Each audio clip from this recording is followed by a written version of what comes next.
الحمدللہ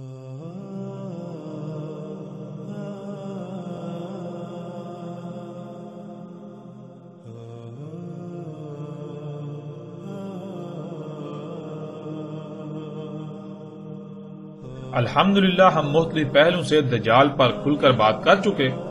دجال کو کھول کھول کر رکھ دیا، اب کسی کے لیے بھی اس حقیقت کا انکار ممکن نہیں رہا، خواہ وہ کچھ بھی کر لے۔ یہ حقیقت نہیں بدل سکتی کہ دجال انسان کے اپنے ہی ہاتھوں سے خلق کی ہوئی طرح طرح کی غیر معمولی ایجادات ہیں جنہیں وہ اپنے لیے مسیحا سمجھتا ہے، یعنی ان ایجادات کو اپنے لیے فائدہ مند، سہولتیں، آسائشیں اور آسانیاں وغیرہ سمجھتا ہے، انہیں ترقی سمجھتا ہے، لیکن حقیقت یہ نہیں ہے، بلکہ حقیقت اس کے بالکل برعکس ہے، جسے گزشتہ ایک ساتھ میں مختلف پہلوں سے واضح کر دیا گیا کہ یہ مسیحا نہیں بلکہ دجل ہے، یہ دجل عظیم ہے، یہ فساد عظیم ہے، جس کی وجہ سے آج دنیا پر طرح طرح کی تباہیاں مسلط ہو چکی ہیں، جن سے آج کوئی ایک بھی مخلوق محفوظ نہیں رہی اور محفوظ نہیں ہے، اور اسی کی وجہ سے یہی زمین ان قریب وہ جہنم بن جائے گی جس کا وعدہ انسانوں سے کیا گیا۔ ناظرین، اتنا کچھ کھلنے کے باوجود ہم مزید ایسے پہلوؤں پر بھی بات کریں گے کہ جو لوگ اپنی جہالت کی بنا پر اب تک اپنی ضد پر قائم ہیں کہ یہ دجال نہیں، حالانکہ ان کے پاس ایک بھی دلیل نہیں ہے سوائے ضد، حسد، بغض اور دشمنی کے، لیکن ان لوگوں کی جہالت کو مد نظر رکھتے ہوئے، یا پھر وہ لوگ جو ابھی تک علماء نامی جہلاء امام الدجال طبقے کے دجل کا شکار ہیں، ان کے لیے اس جہالت یا اس طبقے کے دجل سے نکلنے میں آسانی ہو جائے، مزید ایسے پہلوؤں پر بات کریں گے۔ اس کے باوجود بھی اگر کوئی تسلیم نہیں کرتا تو ایسے لوگوں کے لیے اتمام حجت ہو جائے گی، کل روز محشر ان کے پاس کوئی بہانہ نہیں ہوگا۔ ناظرین، رسول اللہ صلی اللہ علیہ وآلہ وسلم نے کہا تھا کہ دجال اس وقت تک نہیں نکلے گا جب تک کہ قسطنطینیہ فتح نہیں ہو جاتا، جیسا کہ آپ سکرین پر روایت کو دیکھ سکتے ہیں۔ رسول اللہ صلی اللہ علیہ وآلہ وسلم نے کہا، نہیں نکلے گا دجال یہاں تک کہ فتح ہو جائے قسطنطینیہ۔ ناظرین، اس روایت کے علاوہ بھی کئی کتب روایات جنہیں کتب احادیث کہا جاتا ہے، ان میں ایسی روایات موجود ہیں جن میں رسول اللہ صلی اللہ علیہ وآلہ وسلم کے یہی الفاظ موجود ہیں۔ پھر اس کے علاوہ بھی رسول اللہ صلی اللہ علیہ وآلہ وسلم نے کہا تھا کہ تم ہند پر چڑھائی کرو گے، اسے فتح کرو گے، اور ہند اس وقت تک تمہارے قبضے میں رہے گا جب تک کہ دجال نہیں نکل آتا،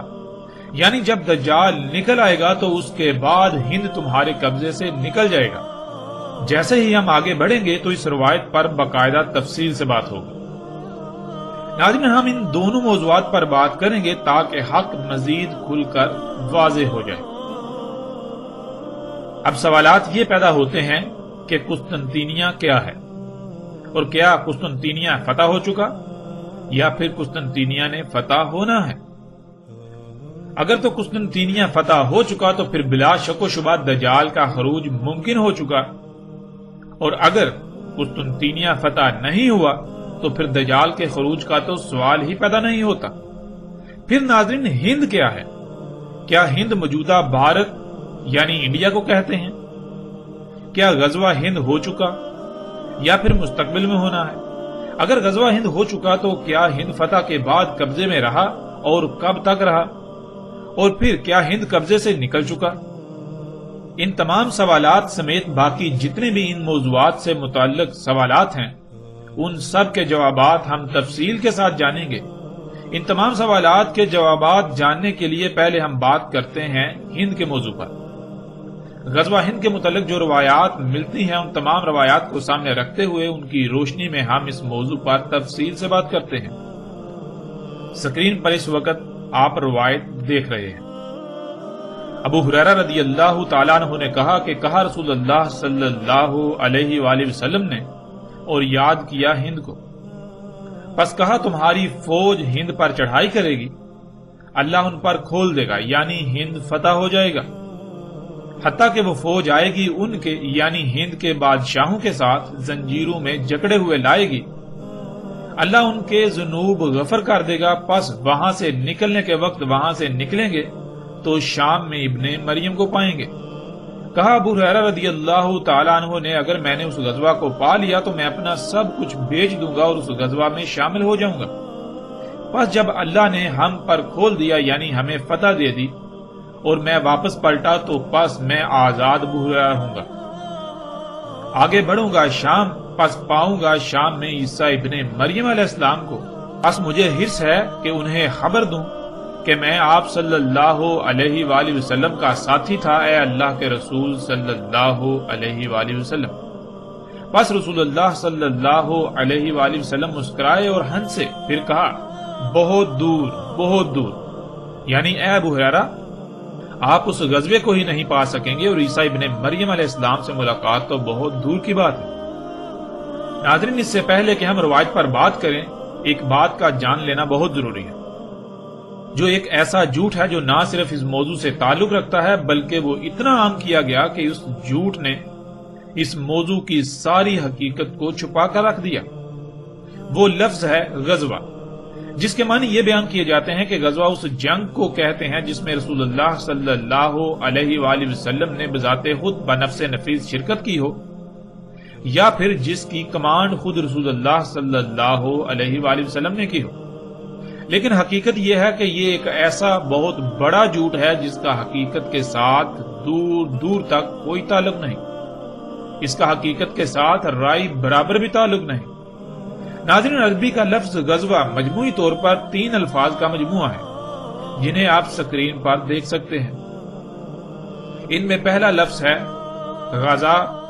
دوسرا لفظ ہے زو اور تیسرا لفظ جو کہ ایک حرف پر مشتمل ہے جو کہ ساکت تے ہے۔ غزا کے معنی ہیں آغاز کرنا، پہل کرنا، شروع یا ابتدا کرنا، اور زو کے معنی چڑھنا، چڑھائی کرنا وغیرہ،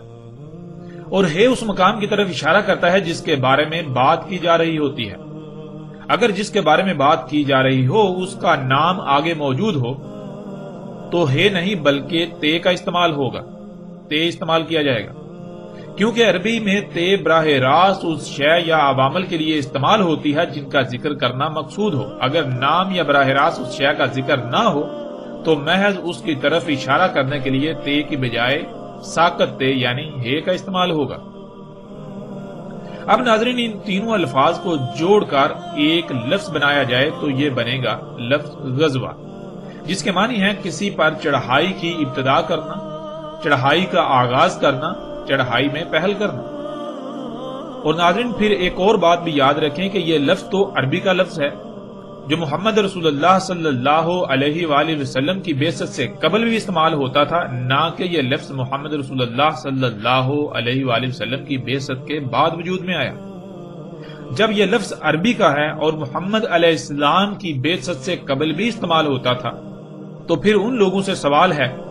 جو یہ کہتے ہیں اور اسے اپنا عقیدہ بنا چکے ہیں کہ غزوہ اسے کہتے ہیں جس میں رسول اللہ صلی اللہ علیہ وآلہ وسلم نے خود شرکت کی ہو یا جس جنگ کی کمانڈ خود رسول اللہ صلی اللہ علیہ وآلہ وسلم نے کی ہو۔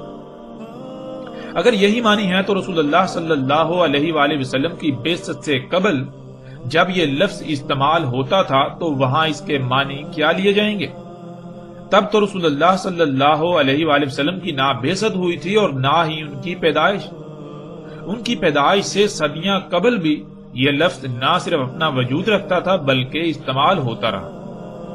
ناظرین، آگے بڑھنے سے پہلے لفظ غزوہ کے معنی کو ذہن میں رکھنا بہت ضروری ہے۔ اگر اس سے اعراض کیا جائے گا، اس سے منہ موڑا جائے گا تو آپ حق کو سمجھنے کے بجائے الٹا اپنے پہلے سے اخذ کیے ہوئے نظریات سے باہر نہیں نکل سکیں گے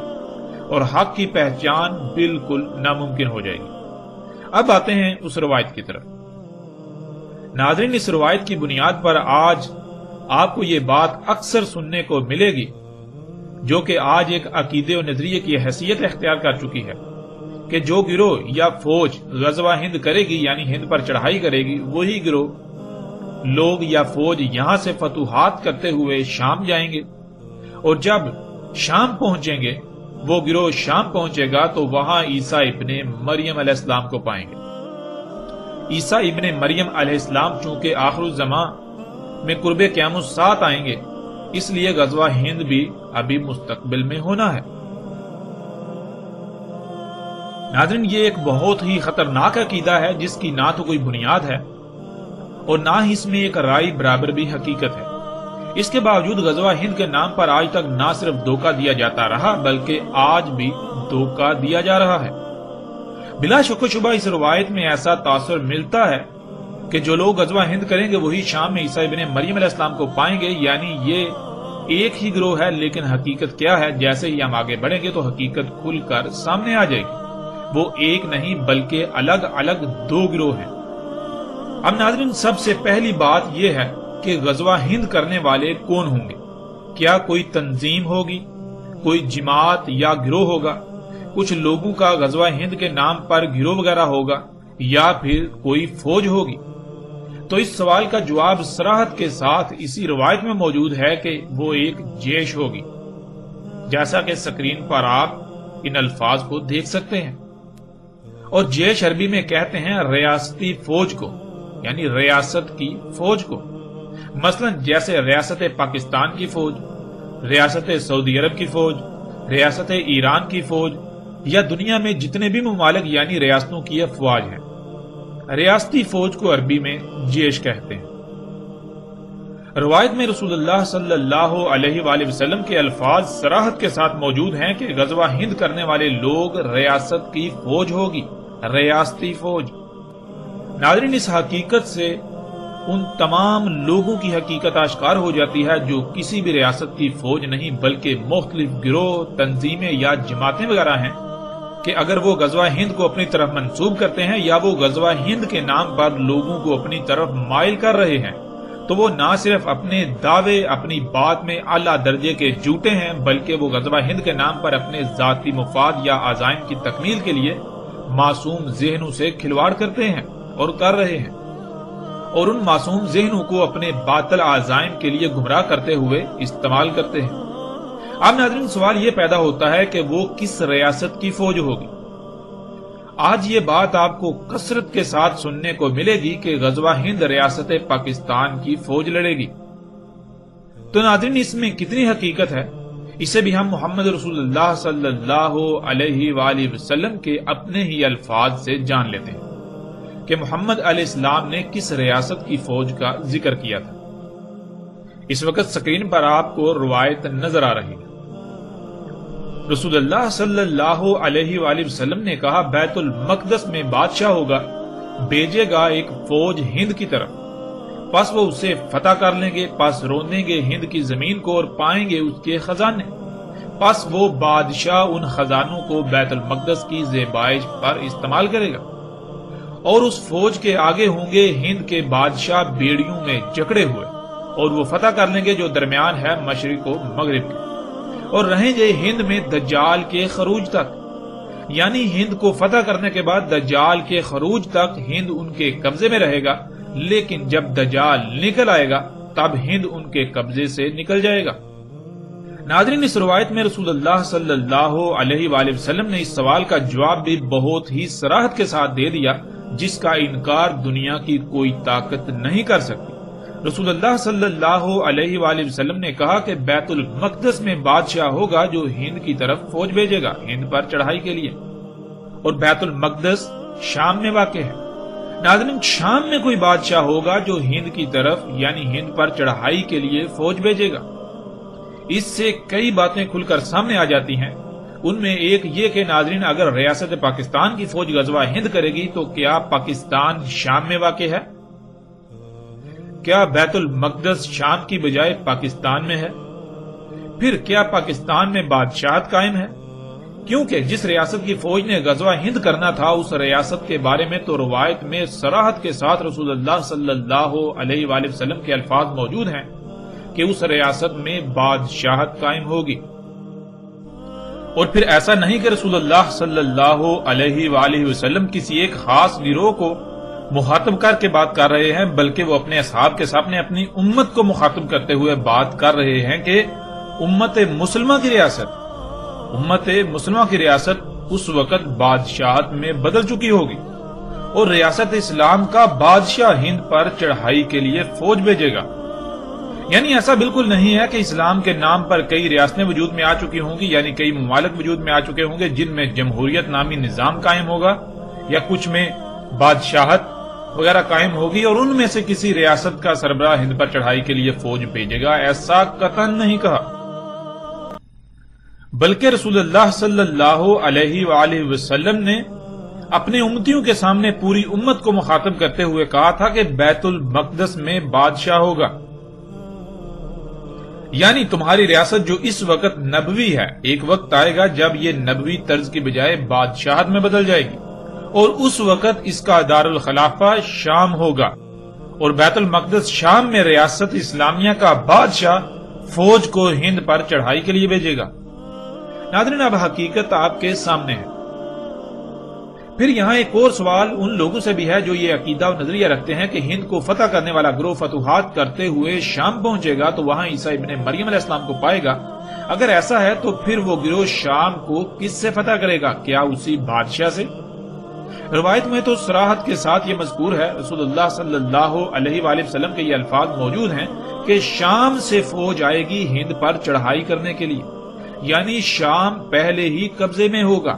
نہ صرف قبضے میں ہوگا بلکہ وہ ریاست کا دارالخلافہ ہوگا، وہ اسلامی ریاست کا دارالخلافہ ہوگا۔ ایسا نہیں ہوگا کہ ہند سے شام کی طرف فوج جائے گی، اس لیے ایسے لوگوں کو بھی اپنی اصلاح کرنے کی ضرورت ہے جو ایسے عقائد و نظریات کے ساتھ جی رہے ہیں کہ وہ ایک ہی گروہ ہوگا جو پہلے ہند فتح کرے گا، پھر فتوحات کرتے ہوئے شام پہنچے گا تو وہاں عیسیٰ ابن مریم علیہ السلام کو پائے گا۔ ایسا قطعاً نہیں ہونے والا، نہ ہوگا اور نہ ہی ہونے والا ہے۔ ناظرین، پیچھے یہ بات ہو چکی کہ ایسا نظریہ پیچھے بیان کردہ روایت کو نہ سمجھنے کی وجہ سے وجود میں آیا، لیکن اس کی حقیقت کیا ہے؟ اب ہم آتے ہیں اس کی طرف کہ کیا وہ ایک ہی گروہ ہوگا جو ہند کو فتح کرے گا اور وہی گروہ فتوحات کرتے ہوئے شام پہنچے گا تو وہاں پر عیسیٰ ابن مریم علیہ السلام کو پائے گا؟ کیونکہ اگر ایک ہی گروہ ہوگا تو بلا شک و شبہ غزوہ ہند مستقبل میں ہوگا، کیونکہ جب ایک ہی گروہ ہوگا، اسی گروہ کی عیسیٰ ابن مریم علیہ السلام سے ملاقات ہوگی تو پھر ظاہر ہے عیسیٰ ابن مریم علیہ السلام تو مستقبل میں قرب قیامت الساعہ آنا ہے، اس لیے پھر غزوہ ہند بھی مستقبل میں ہی ہوگا۔ ناظرین، حقیقت یہ ہے کہ وہ ایک گروہ نہیں بلکہ دو الگ الگ گروہ ہوں گے، اور ایسا کیوں سمجھ لیا گیا کہ وہ ایک ہی گروہ ہوگا؟ اس کی حقیقت پر بھی بات کرتے ہیں، جیسا کہ آپ سکرین پر روایت کو دیکھ سکتے ہیں۔ ابو ہریرہ رضی اللہ تعالیٰ عنہ نے کہا کہ کہا رسول اللہ صلی اللہ علیہ وآلہ وسلم نے اور یاد کیا ہند کو، پس کہا تمہاری فوج ہند پر چڑھائی کرے گی، اللہ ان پر کھول دے گا، یعنی ہند فتح ہو جائے گا، حتیٰ کہ وہ فوج آئے گی ان کے یعنی ہند کے بادشاہوں کے ساتھ زنجیروں میں جکڑے ہوئے لائے گی انہیں، اللہ ان کے ذنوب غفر کر دے گا، پس وہاں سے نکلنے کے وقت وہاں سے نکلیں گے تو شام میں ابن مریم کو پائیں گے۔ کہا ابو ہریرہ رضی اللہ تعالیٰ عنہ نے اگر میں نے اس غزوہ کو پا لیا تو میں اپنا سب کچھ بیچ دوں گا اور اس غزوہ میں شامل ہو جاؤں گا، پس جب اللہ نے ہم پر کھول دیا یعنی ہمیں فتح دے دی اور میں واپس پلٹا تو پس میں آزاد ابو ہریرہ ہوں گا، آگے بڑھوں گا شام،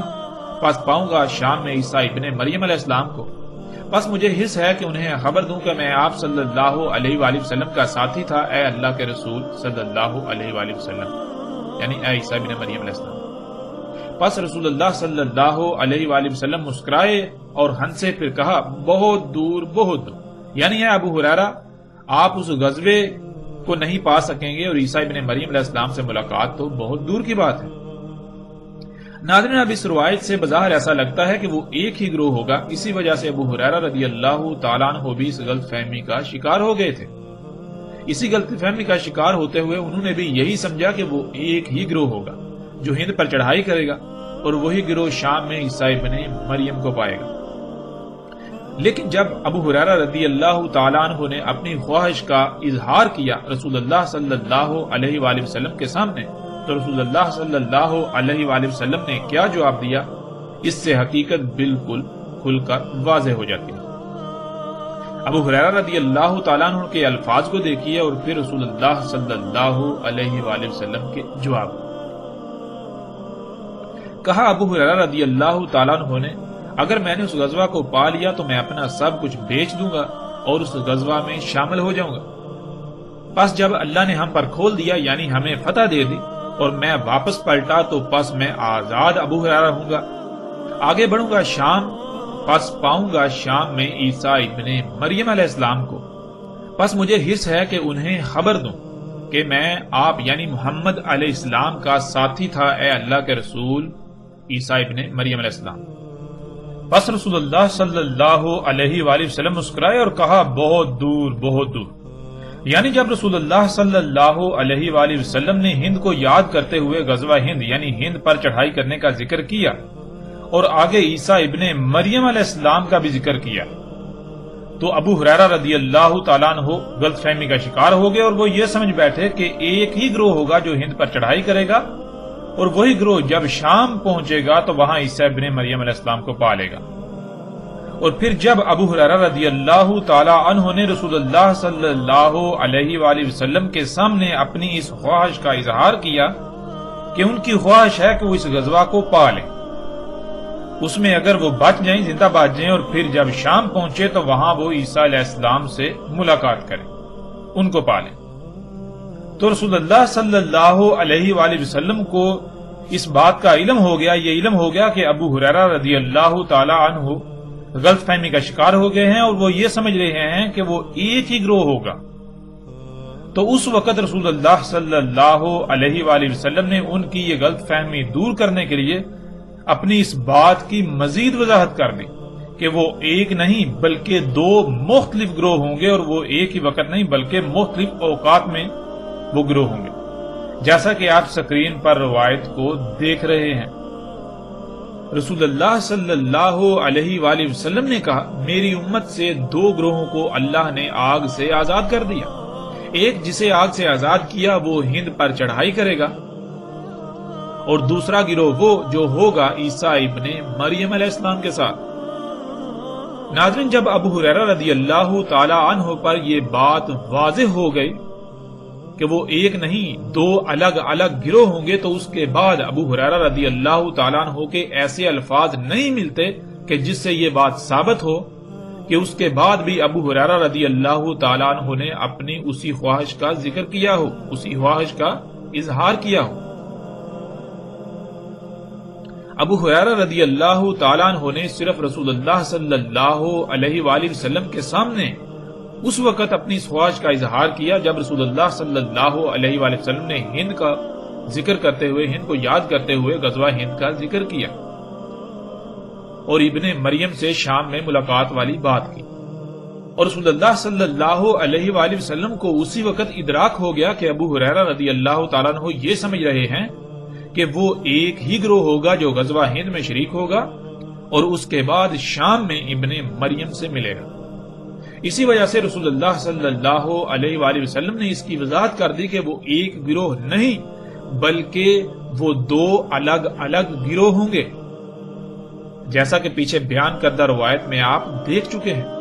اور اس کے بعد ابو ہریرہ رضی اللہ تعالیٰ عنہ کے جو بھی الفاظ ملتے ہیں ان میں یہی ملتا ہے کہ ابو ہریرہ رضی اللہ تعالیٰ عنہ نے اس کے بعد کبھی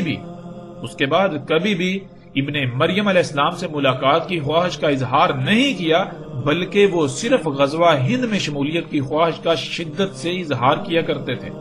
جس سے یہ بھی ثابت ہو جاتا ہے کہ ابو ہریرہ رضی اللہ تعالیٰ عنہ کو یقین تھا اور علم تھا کہ غزوہ ہند اتنا قریب ہے کہ ہو سکتا ہے وہ اتنی زندگی پا لیں کہ اس میں شریک ہو سکیں۔ اور جب غور کریں تو یہ بات ثابت بھی ہو جاتی ہے کہ ابو ہریرہ رضی اللہ تعالیٰ عنہ اپنی خواہش کا جو اظہار کرتے تھے وہ حقیقت میں اسی لیے کرتے تھے کہ غزوہ ہند بہت قریب تھا اور ان کو لگتا تھا کہ ہو سکتا ہے وہ تب تک حیات ہوں اور اسے پا لیں۔ جیسا کہ ابو ہریرہ رضی اللہ تعالیٰ عنہ کی وفات 77 سال کی عمر میں سن 57 ہجری میں ہوئی اور غزوہ ہند ابو ہریرہ رضی اللہ تعالیٰ عنہ کی وفات کے صرف 33 سال بعد 90 ہجری میں ہوا،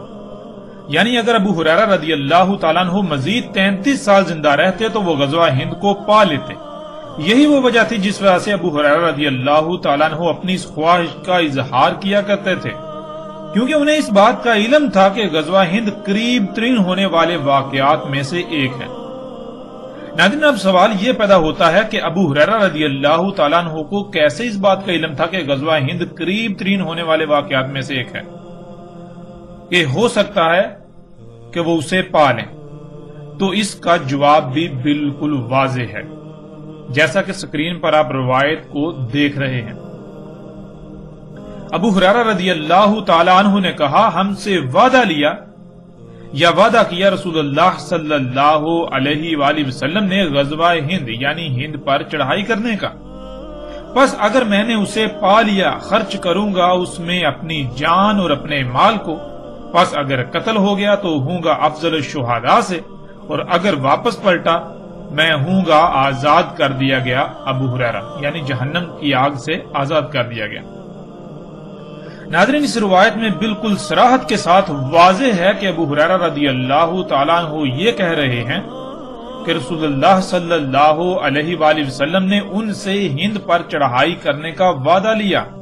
مطلب یہ کہ رسول اللہ صلی اللہ علیہ وآلہ وسلم اپنے اصحاب کو یہ بتا رہے ہیں کہ ہند پر چڑھائی تمہاری زندگیوں میں ہی ہوگی، تو اس وقت تک تم میں سے جو زندہ رہے تو وہ وعدہ کرے کہ ہند پر چڑھائی کرنے والوں میں شامل ہوگا، شمولیت اختیار کرے گا۔ پھر کئی روایات ایسی ہیں جن میں رسول اللہ صلی اللہ علیہ وآلہ وسلم کے واضح ترین الفاظ موجود ہیں کہ رسول اللہ صلی اللہ علیہ وآلہ وسلم نے کہا تھا کہ آج جو آنکھ کھلی ہے وہ 100 سال تک بند ہو جائے گی۔ یعنی بہت سی روایات میں یہ بات صراحت کے ساتھ ملتی ہے کہ رسول اللہ صلی اللہ علیہ وآلہ وسلم نے کہا تھا کہ میرے اصحاب 100 سال تک زندہ رہیں گے، 100 سال بعد میرے اصحاب میں سے کوئی زندہ نہیں رہے گا، جس سے یہ بات بالکل کھل کر واضح ہو جاتی ہے کہ غزوہ ہند رسول اللہ صلی اللہ علیہ وآلہ وسلم کے بعد 100 سال کے اندر اندر ہونا تھا، اور جب غزوہ ہند 100 سال کے اندر اندر ہونا تھا تو اس وقت رسول اللہ صلی اللہ علیہ وآلہ وسلم کے کئی اصحاب کا زندہ ہونا اور اس میں شرکت کرنا بھی لازم تھا۔ ناظرین، یہ وہ وجہ تھی جس وجہ سے ابو ہریرہ رضی اللہ تعالیٰ عنہ نے غلط فہمی دور ہونے کے بعد کبھی بھی عیسیٰ ابن مریم علیہ السلام سے ملاقات کی خواہش کا اظہار نہیں کیا، بلکہ الٹا اس کے برعکس غزوہ ہند میں شمولیت کا شدت سے اظہار کیا کرتے تھے، اس لیے کہ انہیں اس بات کا یقین تھا کہ غزوہ ہند 100 سال کے اندر اندر ہونا ہے، ہو سکتا ہے وہ اتنی عمر پا لیں، اگر اتنی عمر پا لیں تو وہ اس میں ہر صورت شامل ہوں گے اور اپنا مال اپنی جان سب کچھ وہ اس میں خرچ کر دیں گے۔ ناظرین، اب اگر دیکھا جائے تو رسول اللہ صلی اللہ علیہ وآلہ وسلم نے ایک نہیں کئی مواقع پر یہ بات کہی کہ میرے اصحاب 100 سال تک زندہ رہیں گے، تو کیا ابو ہریرہ رضی اللہ تعالیٰ عنہ کو اس بات کا علم نہیں تھا کہ وہ پیچھے جو عمر پا چکے اس کے علاوہ وہ اگر زندہ رہتے ہیں تو زیادہ سے زیادہ 100 سال؟ جب انہیں اس بات کا علم تھا اور پھر غزوہ ہند اگر آخر الزمان میں جا کر ہونا تھا، قرب قیامت الساعۃ کے قریب ہونا تھا، تو پھر وہ کیسے اپنی اس خواہش کا اظہار کر سکتے ہیں؟ جبکہ انہیں اس بات کا علم ہے کہ وہ زیادہ سے زیادہ 100 سال زندہ رہ سکتے ہیں، لیکن غزوہ ہند تو 100 سال بعد یعنی کہ صدیوں بعد جا کے ہوگا۔ جب انہیں اس بات کا علم تھا تو پھر اس کے باوجود وہ کیوں شدت سے اپنی اس خواہش کا اظہار کیا کرتے تھے؟ یہ بات بالکل واضح ہے، اس لیے کہ انہیں اس بات کا علم تھا کہ غزوہ ہند 100 سال کے اندر اندر ہونا ہے، نہ کہ اس کے بعد۔ اور رسول اللہ صلی اللہ علیہ وآلہ وسلم کی وفات کے بعد جب کبھی بھی ابو ہریرہ رضی اللہ تعالیٰ عنہ نے اپنی اس خواہش کا اظہار کیا تو اس میں کبھی بھی عیسیٰ ابن مریم علیہ السلام سے ملاقات کی خواہش کا اظہار نہیں کیا، بلکہ انہوں نے صرف اور صرف غزوہ ہند میں شمولیت کے خواہش کا اظہار کیا، جیسا کہ آپ ان روایات میں دیکھ سکتے ہیں۔ رسول اللہ صلی اللہ علیہ وآلہ وسلم نے کہا، میری امت سے 2 گروہوں کو اللہ نے آگ سے آزاد کر دیا، ایک جسے آگ سے آزاد کیا وہ ہند پر چڑھائی کرے گا، اور دوسرا گروہ وہ جو ہوگا عیسیٰ ابن مریم علیہ السلام کے ساتھ۔ ابو ہریرہ رضی اللہ تعالیٰ عنہ نے کہا، ہم سے وعدہ کیا یا ہم سے وعدہ لیا رسول اللہ صلی اللہ علیہ وآلہ وسلم نے غزوہ ہند کا یعنی ہند پر چڑھائی کا، پس اگر میں نے اسے پا لیا خرچ کر دوں گا اس میں اپنی جان اور اپنے مال کو، پس اگر قتل ہو گیا تو ہوں گا افضل الشہداء سے، اور اگر واپس پلٹا پس میں ہوں گا آزاد کر دیا گیا ابو ہریرہ، یعنی جہنم کی آگ سے آزاد کر دیا گیا۔ ابو ہریرہ رضی اللہ تعالیٰ عنہ نے کہا، مجھے بتایا ایک واقعہ میرے دوست نے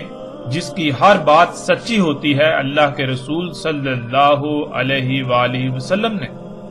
کہ انہوں نے کہا ہوگا اس امت میں بیس کیا جائے گا سندھ اور ہند کی طرف، یعنی لشکر کو فوج کو بھیجا جائے گا سندھ اور ہند کی طرف، پس اگر میں نے اسے پا لیا پس میں شہید ہو گیا، پس وہی ہوا یعنی جو رسول اللہ صلی اللہ علیہ وسلم نے کہا افضل الشہداء سے، اور اگر میں واپس پلٹا پس میں یہ الفاظ ذکر کروں گا اور میں آزاد ابو ہریرہ، تحقیق مجھے آزاد کر دیا گیا آگ سے، یعنی جہنم کی آگ سے۔ ناظرین اب فیصلہ آپ خود کر سکتے ہیں کہ آیا وہ ایک ہی گروہ ہوگا یا پھر وہ دو الگ الگ گروہ ہوں گے۔ یہ فیصلہ آپ کے اختیار میں، حقیقت ہر لحاظ سے آپ پر کھل کر واضح ہو چکی، یہ بات کھل کر ہر لحاظ سے واضح ہو چکی کہ وہ ایک نہیں بلکہ دو الگ الگ گروہ ہوں گے اور دو مختلف اوقات میں۔ ان میں سے ایک ریاست کی فوج ہوگی اور دوسرا وہ گروہ ہوگا، وہ لوگ ہوں گے جو عیسیٰ ابن مریم علیہ السلام کو پہچان کر ان کا ساتھ دیں گے، ان کے ساتھی ہوں گے۔ جب اس بات کی وضاحت ہو گئی تو ابو ہریرہ رضی اللہ تعالیٰ عنہ پر بھی یہ حقیقت واضح ہو گئی۔ اسی وجہ سے اس کے بعد ابو ہریرہ رضی اللہ تعالیٰ عنہ نے عیسیٰ علیہ السلام سے ملاقات کی خواہش کا اظہار نہیں کیا، بلکہ وہ صرف غزوہ ہند میں شرکت کی خواہش کا شدت سے اظہار کیا کرتے تھے، جیسا کہ آپ ان روایات میں دیکھ چکے ہیں، جس سے یہ بات بالکل صراحت کے ساتھ واضح ہو جاتی ہے کہ غزوہ ہند بہت ہی قریب ہونے والے مارکوں میں سے ایک تھا، یعنی ابو ہریرہ رضی اللہ تعالیٰ عنہ کو یہ یقین تھا کہ غزوہ ہند 100 سال کے اندر اندر ہونا ہے۔ اگر وہ اس وقت تک زندہ رہے، انہوں نے اس غزوے کو پا لیا تو وہ اس میں شرکت کریں گے، اپنا سارا مال اس میں خرچ کر دیں گے، اپنی جان تک اس میں خرچ کر دیں گے، لیکن وہ اسے نہ پا سکے کیونکہ وہ اس سے پہلے ہی وفات پا گئے۔ اب ناظرین جیسے رسول اللہ صلی اللہ علیہ وآلہ وسلم نے کہا تھا بالکل ویسا ہی ہوا۔ رسول اللہ صلی اللہ علیہ وآلہ وسلم نے کہا تھا کہ خلافت علی منہاج النبوہ یعنی نبوت کی طرز پر خلافت رہے گی، یعنی جو نائبیت ہے وہ رہے گی 30 سال۔ مطلب یہ کہ جو ریاست میں قائم کر کے جا رہا ہوں یہ ہے نبوی ریاست، اور میرے بعد یہ ریاست نبوی طرز پر رہے گی 30 سال۔ اس کے بعد خلافت بادشاہت میں بدل جائے گی، یعنی جیسا نظام ریاست رسول اللہ صلی اللہ علیہ وآلہ وسلم وضع کر کے گئے تھے ویسا صرف 30 سال تک چلے گا، اس کے بعد اس کے برعکس بادشاہت قائم ہو جائے گی۔ خلافت علی منہاج النبوہ میں ریاست کے سربراہ کے لیے مشاورت کا حکم ہے کہ خلیفہ مومنوں کی مشاورت سے آنا چاہیے، یعنی جو ریاست کا سربراہ ہے وہ مومنوں کی مشاورت سے آنا چاہیے، اور اس کے برعکس بادشاہت کہتے ہیں نسل در نسل اقتدار کے منتقل ہونے کو، اور بالکل یہی ہوا۔ 30 سال تک خلافت علی منہاج النبوہ رہی اور اس کے بعد معاویہ بن سفیان نے اسے بادشاہت میں بدل دیا۔ یوں خلافت بنو امیہ کے خاندان میں بادشاہت کی صورت اختیار کر گئی۔ معاویہ بن سفیان نے اپنے آخری ایام میں اپنے بیٹے یزید بن معاویہ کو اقتدار منتقل کر دیا، یزید بن معاویہ کے بعد اس کے بیٹے، اور اسی طرح یہ بادشاہت چلتی رہی۔ اسی دوران نہ صرف ریاست اسلامیہ کا دارالخلافہ شام تھا بلکہ ایک ایسا بادشاہ آیا جس کا نام عبد الملک بن مروان تھا۔ شام میں موجود بادشاہ عبد الملک بن مروان نے ریاستی فوج کو سندھ اور ہند پر چڑھائی کے لیے بھیجا، اور حیران کن طور پر اس وقت سندھ اور ہند میں بھی بادشاہتیں قائم تھیں۔ اس فوج نے نہ صرف سندھ اور ہند کو فتح کیا بلکہ اس کے بادشاہوں کو، اس کے امراء کو بیڑیوں میں جکڑ کر شام میں موجود بادشاہ کے سامنے پیش کیا، یعنی بالکل ویسا ہی ہوا، وہی ہوا جس کا ذکر محمد رسول اللہ صلی اللہ علیہ وآلہ وسلم نے کیا تھا۔ اور پھر کئی صدیاں تک ہند انہی کے قبضے میں رہا، یہاں تک کہ دجال کا خروج نہیں ہو گیا۔ ناظرین آپ یہ جان کر چونک جائیں گے کہ جسے آج آپ صنعتی انقلاب کا نام دیتے ہیں، جسے صنعتی انقلاب کا نام دیا جاتا ہے، صنعتی انقلاب جو کہ دجال ہے، ہم پیچھے ہر لحاظ سے، ہر پہلو سے واضح کر چکے گزشتہ ایک ساتھ میں۔ اس کی ابتدا برطانیہ سے ہوئی۔ دجال کے خروج کے بعد برطانیہ ہی وہ واحد ملک تھا جس نے ہند کو مسلمانوں سے ان کے ہند پر کئی صدیوں کے قبضے کے بعد چھین لیا۔ یوں ہند مسلمانوں کے قبضے سے نکل گیا۔ اب ناظرین، جب رسول اللہ صلی اللہ علیہ وآلہ وسلم نے بالکل صراحت کے ساتھ یہ کہا تھا کہ ہند اس وقت تک تمہارے قبضے میں رہے گا جب تک کہ دجال نہیں نکل آتا، جب دجال نکل آئے گا تو ہند تمہارے قبضے سے نکل جائے گا، تو پھر یہ کیسے ہو سکتا ہے کہ ہند کو قبضے سے نکلے ہوئے بھی صدی سے زائد کا عرصہ گزر چکا، یہاں تک کہ اب تو ہند کا وجود تک بھی مٹ چکا اور دجال ابھی تک نکلا ہی نہیں؟ یہ کیسے ہو سکتا ہے؟ کیا نعوذ باللہ محمد اللہ کے رسول جھوٹے تھے؟ کیا انہوں نے جھوٹ کہا تھا؟ کیا انہوں نے جھوٹ کہا تھا کہ ان کی بات پوری نہ ہوئی؟ کیونکہ جب ہند کو قبضے سے نکلے ہوئے بھی ایک صدی سے زائد کا عرصہ گزر چکا تو پھر دجال کیوں نہ نکلا؟ رسول اللہ صلی اللہ علیہ وآلہ وسلم کے الفاظ کے مطابق تو دجال ہند کے قبضے سے نکلنے سے پہلے نکلنا تھا، دجال کا خروج ہند قبضے سے نکلنے سے پہلے ہونا تھا۔ ہند قبضے سے نکلے صدی سے زائد عرصہ گزر چکا، لیکن سب کے سب خود کو مومن و مسلم کہلوانے والے آج بھی دجال کے انتظار میں ہیں۔ آخر ایسا کیوں؟ پھر ناظرین، یہاں قادیانی لوگوں کو بھی غور و فکر کی ضرورت ہے کہ عیسیٰ ابن مریم علیہ السلام نے دجال کے خاتمے کے وقت آنا تھا، نہ کہ دجال کے اوائل میں۔ یعنی عیسیٰ ابن مریم علیہ السلام کی موجودگی میں دجال کا خاتمہ ہونا تھا، نہ کہ عیسیٰ ابن مریم علیہ السلام کے گزر جانے کے بعد بھی دجال دنیا میں دندناتا پھرتا۔ عیسیٰ ابن مریم علیہ السلام کے بعد صرف 7 کا قیام ہونا تھا، یعنی دنیا میں ایک عظیم زلزلے سے تمام انسانوں کا خاتمہ، یا پھر عیسیٰ ابن مریم علیہ السلام چونکہ اللہ کے رسول ہوں گے، اور قرآن میں اللہ سبحانہ تعالیٰ بالکل واضح کہتے ہیں کہ اللہ سبحانہ تعالیٰ اس وقت تک کسی قوم کو عذاب نہیں دیتا،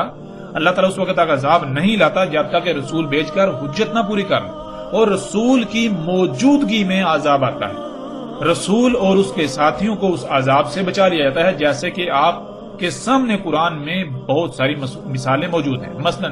آپ نوح علیہ السلام کو دیکھ سکتے ہیں، آپ صالح علیہ السلام کو دیکھ سکتے ہیں، آپ ابراہیم علیہ السلام کو دیکھ سکتے ہیں، آپ لوط علیہ السلام کو دیکھ سکتے ہیں، آپ موسیٰ علیہ السلام کو دیکھ سکتے ہیں، آپ عیسیٰ علیہ السلام کو دیکھ سکتے ہیں۔ اس طرح آپ کو ہر رسول کی زندگی میں بالکل واضح یہ چیز ملے گی۔ تو پھر غلام احمد قادیانی کیسے عیسیٰ ابن مریم یا مثل عیسیٰ ابن مریم ہو سکتا ہے؟ یہ ممکن ہی نہیں کہ غلام قادیانی عیسیٰ ابن مریم یا مثل عیسیٰ ابن مریم تھا۔ حقیقت کیا ہے؟ اللہ کے فضل سے جیسے جیسے ہم آگے بڑھیں گے تو حقیقت ہر لحاظ سے کھل کر سامنے آ جائے گی، لیکن یہاں یہ جان لیں کہ غلام احمد قادیانی نہ عیسیٰ ابن مریم تھا، نہ مثل عیسیٰ، اور نہ ہی مہدی وغیرہ تھا، اور نہ ہی دنیا کی کوئی طاقت اسے عیسیٰ مثل عیسیٰ یا مہدی ثابت کر سکتی ہے۔ قادیانی لوگوں کو غور و فکر کی دعوت دی جاتی ہے۔ غور و فکر کیجئے، اللہ کے فضل سے ان قریب وہ حقائق بھی آپ کے سامنے آئیں گے کہ کوئی قادیانی بھی اس بات کا انکار نہیں کر سکے گا۔ اور ناظرین، پھر تاریخ گواہ ہے جتنے بھی رسول آئے ان کی زندگی میں انہیں تکذیب و تضلیل کا نشانہ بنایا گیا، اور انہی کی زندگی میں انہیں اللہ نے سچا ثابت کر دکھایا۔ جیسے اللہ نے ہر شے سے اسی کا جوڑا خلق کیا، جس طرح انسانوں کے نزدیک زمین پر یوم کا جوڑا لیل اور نہار خلق کیا گیا۔ یوم کی ابتدا لیل یعنی اندھیرے سے ہوتی ہے، پھر بالآخر اندھیرے کو روشنی کے سامنے پسپا ہونا پڑتا ہے۔ بالکل اسی طرح ہر رسول کی زندگی میں بھی 2 مرحلے آئے۔ پہلا مرحلہ جو صرف خالص دعوت پر مبنی تھا، جس میں ہر رسول کو جن کی طرف اسے بھیجا گیا یا انہیں بھیجا گیا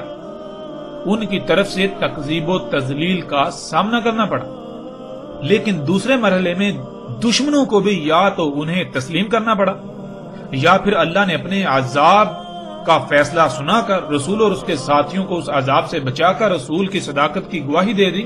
اور پھر مجبوراً سب کو رسول کو تسلیم کرنا پڑا، اور پھر ہر رسول کے بعد ان کی دعوت لفظ با لفظ سچی ثابت ہوئی، جس وجہ سے بعد والے بھی انہیں تسلیم کرنے پر مجبور ہو گئے کہ واقعتاً فلاں اللہ کا رسول تھا، یعنی اللہ کا ہی بھیجا ہوا تھا۔ اور ہر رسول کے بعد دنیا کی کوئی طاقت اسے غلط ثابت نہیں کر سکی، بلکہ الٹا اس کی تصدیق ہی کی گئی۔ کوئی ایک بھی ایسا رسول نہیں ہے جو واقعتاً اللہ کا رسول تھا لیکن بعد میں کسی نے اسے غلط ثابت کیا ہو، کیونکہ یہ ممکن ہی نہیں۔ اللہ اپنے بندوں کو یعنی اللہ اپنے غلاموں کو رسوا نہیں کرتا۔ اور اسی طرح اگر غلام احمد قادیانی سچا تھا تو کیا اس کے ساتھ بھی وہی کچھ ہوا جو گزشتہ رسولوں کے ساتھ ہو چکا؟ ایسا قطعاً نہیں ہوا۔ جیسے جیسے ہم آگے بڑھیں گے تو ہم اللہ کے فضل سے اللہ کی کتاب سے ایسے ایسے حقائق سامنے لائیں گے کہ دنیا کا کوئی ایک بھی قادیانی ان حقائق کو جٹلا نہیں سکے گا، ان کا رد نہیں کر سکے گا، خواہ وہ کچھ بھی کر لے، خواہ کچھ بھی ہو جائے۔ اور پھر اگر غلام احمد قادیانی اللہ کا رسول تھا تو پھر اسے بھی کوئی جھوٹا ثابت نہیں کر سکتا، لیکن اگر ایسا ہو جاتا ہے تو غلام احمد قادیانی اللہ کا رسول نہیں بلکہ کذاب ثابت ہوگا، جو کہ وہ تھا۔ اور اللہ کے فضل سے ان قریب حقیقت آپ خود جان لیں گے جسے دنیا کا کوئی ایک بھی قادیانی غلط ثابت نہیں کر سکے گا اور نہ ہی اس حقیقت کا رد کر سکے گا، کیونکہ جس کا رد ہو سکے وہ حق ہی کہاں ہوا؟ حق تو ہوتا ہی وہ ہے جس کا کوئی رد ہی نہ ہو۔ ناظرین، ہم ایک بار پھر ان لوگوں کو مخاطب کرتے ہوئے یہ بات واضح کر رہے ہیں جو یہ کہتے ہیں کہ غزوہ ہند ابھی مستقبل میں ہونا ہے، اور وہ لوگ غزوہ ہند کے دعوے دار ہیں، یا وہ جو یہ دعوے کرتے ہیں کہ غزوہ ہند پاکستانی فوج لڑے گی۔ یہ نہ صرف بہت بڑا جھوٹ ہے بلکہ یہ ایک ایسا دھوکہ ہے جو کہ دجل عظیم ہے، کیونکہ آپ اس روایت میں دیکھ سکتے ہیں جب ابو ہریرہ رضی اللہ تعالیٰ عنہ نے غزوہ ہند کا ذکر کیا تو کیا کہا؟ ابو ہریرہ رضی اللہ تعالیٰ عنہ نے کہا، مجھے بتایا ایک واقعہ میرے دوست نے جس کی ہر بات سچی ہوتی ہے، اللہ کے رسول صلی اللہ علیہ وآلہ وسلم نے۔ انہوں نے کہا، ہوگا اس امت میں،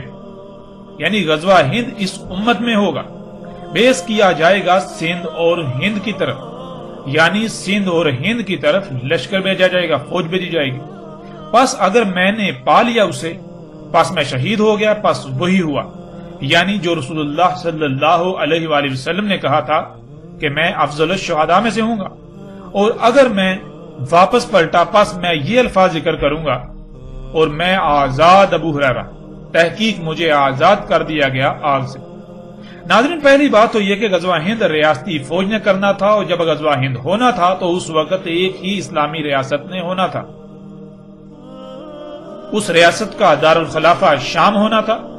اور اس وقت اسلامی ریاست میں بادشاہت ہونا تھی۔ بیت المقدس شام میں موجود ریاست اسلامیہ کے سربراہ یعنی بادشاہ نے ریاستی فوج کو سندھ اور ہند پر چڑھائی کے لیے بھیجنا تھا۔ پھر اس وقت سندھ اور ہند میں بھی بادشاہتیں ہونا تھی۔ سندھ اور ہند کے بادشاہوں کو اس فوج نے بیڑیوں میں جکڑ کر بیت المقدس شام میں بادشاہ کے سامنے پیش کرنا تھا، اور سب سے بڑی بات یہ اس غزوہ کا محمد رسول اللہ صلی اللہ علیہ وآلہ وسلم کے بعد 100 سال کے اندر اندر ہونا تھا۔ بالکل 100% یہ ماضی میں ہو چکا، جیسے رسول اللہ صلی اللہ علیہ وآلہ وسلم نے کہا، بالکل عین اسی طرح ہوا، عین اسی طرح یہ ہو چکا۔ ناظرین، جو لوگ غزوہ ہند پاکستان سے کروانے کے دعوے دار ہیں وہ جان بوجھ کر یہ باتیں چھپا دیتے ہیں کہ غزوہ ہند کرنے والی فوج نے ہند پر چڑھائی کرنے سے پہلے سندھ پر چڑھائی کرنا تھی۔ اس فوج نے سندھ اور ہند کے باہر عرب سے آنا تھا، اور پاکستان تو بذات خود ماضی کے سندھ اور ہند کے علاقوں پر مشتمل ریاست ہے۔ آج تک یہ عام عوام کو اتنے عظیم دھوکے میں مبتلا کر کے اپنے ذاتی مفاد اور اپنے خود ذاتہ عزائم پورے کرنے کی غرض سے محمد رسول اللہ صلی اللہ علیہ وآلہ وسلم کی ذات پر جھوٹ باندھتے رہے، بہتان عظیم باندھتے رہے، لیکن انہیں بالکل بھی شرم نہ آئی، انہیں بالکل بھی احساس نہ ہوا کہ یہ کتنا بڑا جرم کر رہے ہیں۔ محمد رسول اللہ صلی اللہ علیہ وآلہ وسلم نے اپنی طرف جھوٹ منسوب کرنے والوں کو سخت ترین عذاب کی بشارت سنائی تھی، لیکن ان لوگوں کو اس کی پرواہ کیوں کر ہوگی؟ کیونکہ ان کی حقیقت تو آپ پر پہلے ہی گزشتہ ایک ساتھ میں بالکل واضح ہو چکی، کھل چکی کہ یہ لوگ امام الدجال ہیں، وہ لوگ جنہوں نے آج تک دجال پر پردہ ڈالے رکھا۔ یہ لوگ دجال کے لیے ڈھال بنے رہے اور دجال کو انسانوں کے لیے مسیحا بنا کر پیش کرتے رہے۔ اور پھر ناظرین، ان تمام کے تمام لوگوں کو بھی سوچنا چاہیے اس سے پہلے کہ دیر ہو جائے، وقت ہاتھ سے نکل جائے،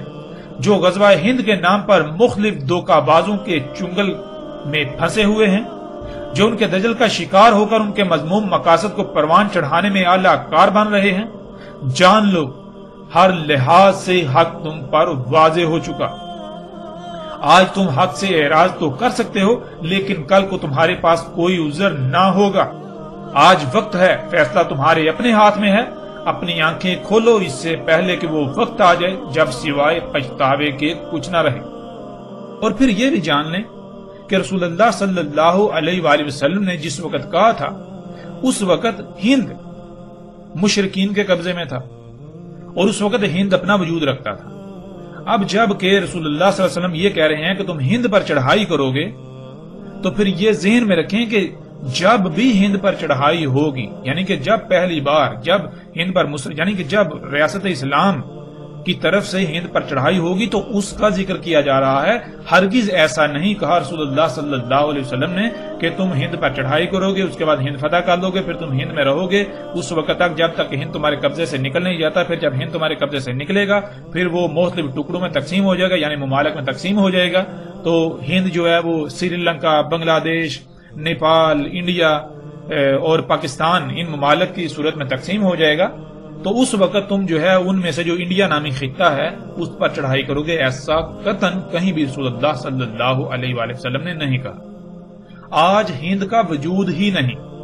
آج ہند کا وجود ہی نہیں ہے۔ دنیا کا نقشہ اٹھا کر دیکھیں تو دنیا کے نقشے سے آپ کو ہند نہیں ملے گا،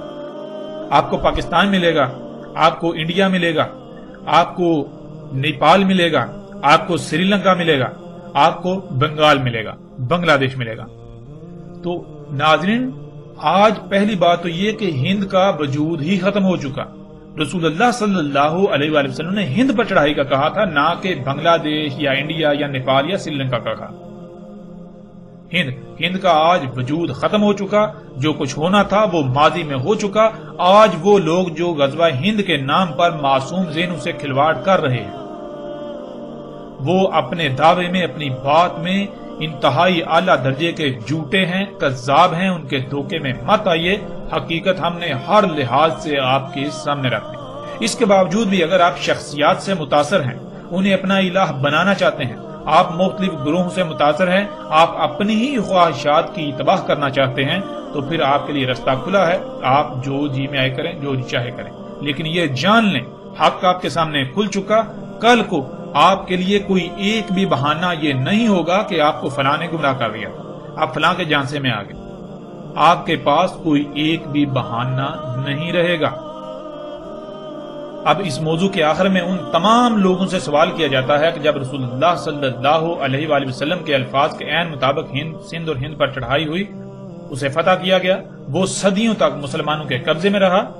بالآخر وہ قبضے سے نکل گیا۔ جب قبضے سے نکلا تو ہند کا وجود ختم ہو گیا، پھر وہ ہند نہیں رہا۔ اور رسول اللہ صلی اللہ علیہ وآلہ وسلم نے کہا تھا کہ ہند تمہارے قبضے سے اس وقت تک نہیں نکلے گا جب تک کہ دجال نہیں نکلا تھا۔ دجال کے نکلنے کے بعد ہند تمہارے قبضے سے نکلے گا۔ تو غور کریں، ہند قبضے سے نکلے ہوئے ایک صدی سے زائد کا عرصہ گزر چکا، یہاں تک کہ ہند کا وجود ہی مٹ چکا۔ تو پھر دجال کہاں گیا؟ کیا رسول اللہ صلی اللہ علیہ وآلہ وسلم نے جھوٹ کہا تھا؟ قطعاً نہیں، قطعاً نہیں، قطعاً نہیں۔ رسول اللہ صلی اللہ علیہ وآلہ وسلم نے ایک ایک بات سچ کہی تھی، اور الحمدللہ اللہ کے فضل سے ہم نے اللہ کے رسول محمد علیہ السلام کی ایک ایک بات کی تصدیق کر دی اور ایک ایک بات کی تصدیق کر رہے ہیں۔ دجال کا خروج تو کب کا ہو چکا، اب تو دجال کے خاتمے کا وقت بھی سر پر آ چکا ہے، اور آپ عنقریب اپنی آنکھوں سے دجال کا خاتمہ ہوتا ہوا دیکھیں گے۔